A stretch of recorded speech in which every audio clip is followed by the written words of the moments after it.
Tel Aviv పై 100 పైగా missiles తో attack చేసింది. ఈ నేపథ్యంలో మరొకసారి యుద్ధ వాతావరణం నెలకొన్న పరిస్థితి కనబడుతోంది. ముఖ్యంగా ఇరాన్ ప్రతీకార దాడులకు దిగింది. ఇజ్రాయెల్ పై దాడులకు తెగబడింది. ప్రధానంగా ఇజ్రాయెల్ రాజధాని టెల్ అవీవ్తో పాటు జెరూసలేంలో మిసైళ్ల వర్షం కురిపించింది. దాదాపు ఈ రెండు ప్రాంతాల్లో 200కు పైగా మిసైళ్లతో భారీ అటాక్ చేసింది. ఈ నేపథ్యంలో అటాక్ను ఇజ్రాయెల్ మరోవైపు సమర్థవంతంగా ఎదుర్కొన్నట్టు తెలుస్తోంది.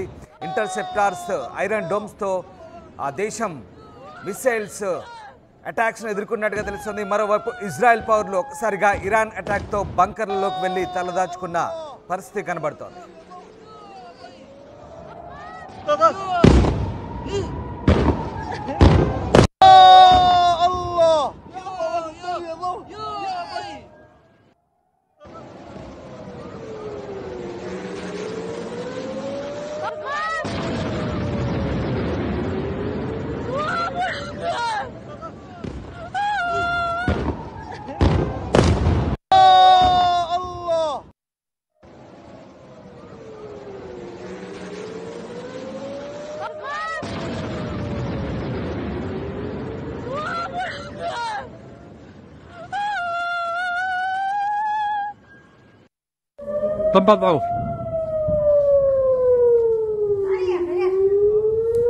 మీరు చూస్తున్న దృశ్యాలు ఇజ్రాయెల్ రాజధాని టెల్ అవీవ్ పై ఇరాన్ చేసినటువంటి మిసైల్ దాడులు. దీంతో ఒక్కసారిగా ఇజ్రాయెల్ వ్యాప్తంగా సైరన్ల మోత మోగింది. ఇరాన్ చేసినటువంటి మిసైళ్ల నుంచి కాపాడుకునేందుకు తమ దేశ పౌరులను అప్రమత్తం చేసేందుకు ఇజ్రాయెల్ సైరన్ల మోత మోగిస్తోంది.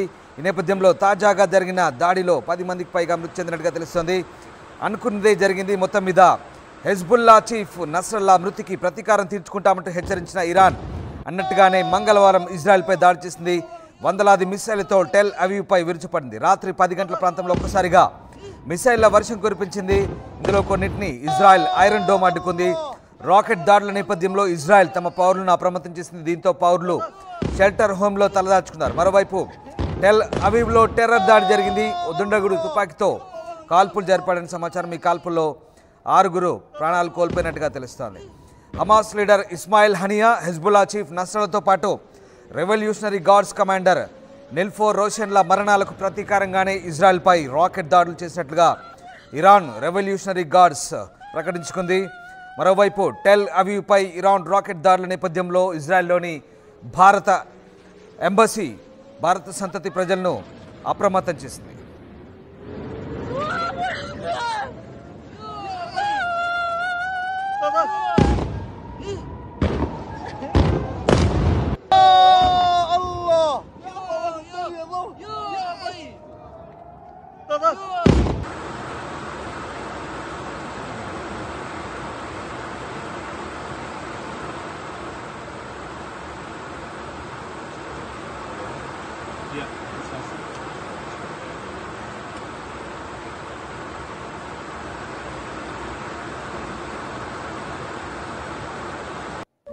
تفضلوا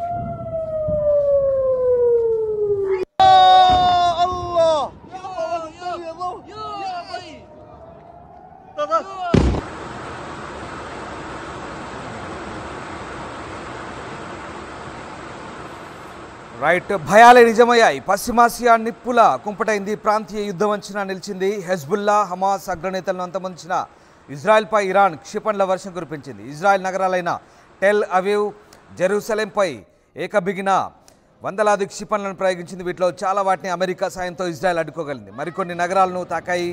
ప్రాణ నష్టం వివరాలు తెలియనప్పటికీ తమ వైపు కొద్దిమంది మాత్రమే గాయపడ్డారంటూ ఇజ్రాయెల్ ప్రకటించింది. హెజ్బుల్లాపై ప్రతీకారం తీర్చుకునేందుకే లెబనాన్లో భూతల దాడులు ప్రారంభించామని ఇజ్రాయెల్ ప్రకటించిన కొన్ని గంటల్లోనే ఇరాన్ క్షిపణుల ప్రయోగం మొదలైంది. ఇరాన్ నుంచి ప్రయోగించిన క్షిపణులు 12 నిమిషాల వ్యవధిలోనే ఇజ్రాయెల్లోకి ప్రవేశించాయి. ఈ దాడుల గురించి తమ అంతర్జాతీయ భాగస్వాములకు ఇరాన్ సమాచారం ఇచ్చింది.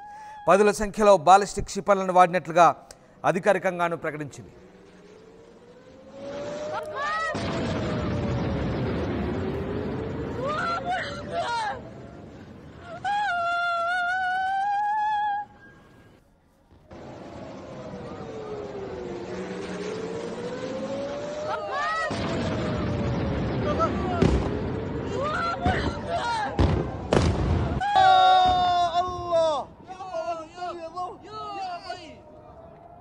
Iran launched launched a large-scale attack of over 180 ballistic missiles directly from Iranian soil at the State of Israel. There were a small number of hits in the center of Israel and some other hits in the southern Israel. The majority of the incoming missiles were intercepted by Israel and a defensive coalition led by the United States. Iran's attack is a severe and dangerous escalation. There will be consequences. Our defensive and offensive capabilities are at the highest levels of readiness. Our operational plans are ready. We will respond wherever, whenever, and however we choose, in accordance with the directive of the government of Israel. Iran and its proxies have been attacking Israel since the 7th of October on 7 fronts. Iran and its proxies seek the destruction of Israel.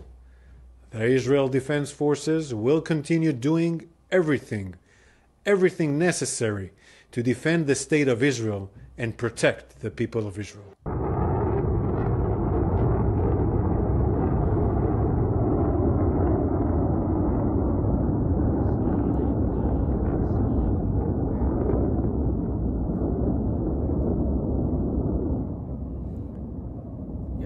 ఇరాన్పై ప్రతీకార దాడులు మళ్ళీ తప్పవంటూ IDF అధికారి మాట్లాడిన తీరు మనం చూసాం. మూల్యం చెల్లించుకోక తప్పదంటూ Israel హెచ్చరిస్తోంది. మరోవైపు ఇక ఇరాన్ కూడా క్షిపణులతో బెంబేలెత్తించింది. ఇజ్రాయెల్ బాంబు షెల్టర్లోకి వెళ్లి తలదాచుకున్నారు. మరికొందరు రోడ్డు పక్కన రక్షణ ప్రదేశాల్లో దాక్కున్నారు. దేశమంతటా సైరన్ల మోత మోగింది. టీవీ ఛానళ్లు, మొబైల్ ఫోన్ల ద్వారా ప్రజల్ని ప్రభుత్వం అప్రమత్తం చేసింది. ఇరాన్ క్షిపణుల్ని కూర్చాలంటూ అమెరికా అధ్యక్షుడు జో బైడెన్ తమ దళాలకు ఆదేశాలు ఇచ్చారు. ఇరాన్ దాడులకు ప్రతీకారం తప్పదంటూ ఇజ్రాయెల్ హెచ్చరించింది. దీంతో ఈ పోరు మరింత విస్తరించి ప్రాంతీయ యుద్ధంగా మారే సూచనలు స్పష్టంగా కనిపిస్తున్నాయి. ఇటు ఇజ్రాయెల్లోని టెల్ అవీవ్ రాజధాని ప్రాంతమైనటువంటి జఫాలో ఇద్దరు సాయుధులు విచక్షణరహితంగా కాల్పులు జరిపారు. ఈ ఘటనలో 6 ఇజ్రాయెల్ చనిపోగా 10ల సంఖ్యలో గాయపడ్డారు. అయితే ఇజ్రాయెల్ సైన్యం ఇద్దరు అటాకర్స్ని తిరిగి కాల్చి చంపింది. దీంతో మరొకసారి ఉద్రిక్త పరిస్థితులు నెలకొన్నాయి. అటు టెల్ అవీవ్పై ఇరాన్ రాకెట్ దాడుల నేపథ్యంలో ఇజ్రాయెల్లోని భారత సంతతి ప్రజలను ఇండియన్ ఎంబసీ అప్రమత్తం చేసింది. అప్రమత్తంగా ఉండాలంటూ హెచ్చరించింది. అవసరమైతే తప్ప బయటకు రావద్దంటూ హెచ్చరించిన పరిస్థితి కనబడుతోంది. స్థానికంగా ఉన్నటువంటి బంకర్ల దగ్గరగా ఉండాలంటూ హెచ్చరించిన పరిస్థితి కనబడుతోంది. మరోవైపు సేఫ్టీ ప్రోటోకాల్స్ కూడా పాటించాలంటూ భారతీయులను కోరుతోంది Indian embassy. America, European union దేశాలు కూడా, బ్రిటన్ కూడా అక్కడి తమ పౌరులను హెచ్చరించిన పరిస్థితి కనబడుతోంది.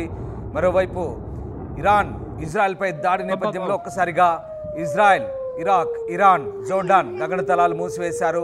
పూర్తి స్థాయిలో అప్రమత్తమైంది అక్కడి ప్రభుత్వాలు. మొత్తం మీద ఇటు భారత్ సంతతి పౌరులపై ఇజ్రాయెల్ అధికార యంత్రంతో ఎప్పటికప్పుడు సంప్రదింపులు జరుపుతున్నట్టుగా ఇండియా ప్రకటించింది. ఏదైనా అత్యవసర పరిస్థితి ఎదురైతే ఎంబసీని ఫోన్ ద్వారా సంప్రదించాలంటూ ఇండియన్, భారత రాయబారి కార్యాలయాలు చెప్తున్నాయి.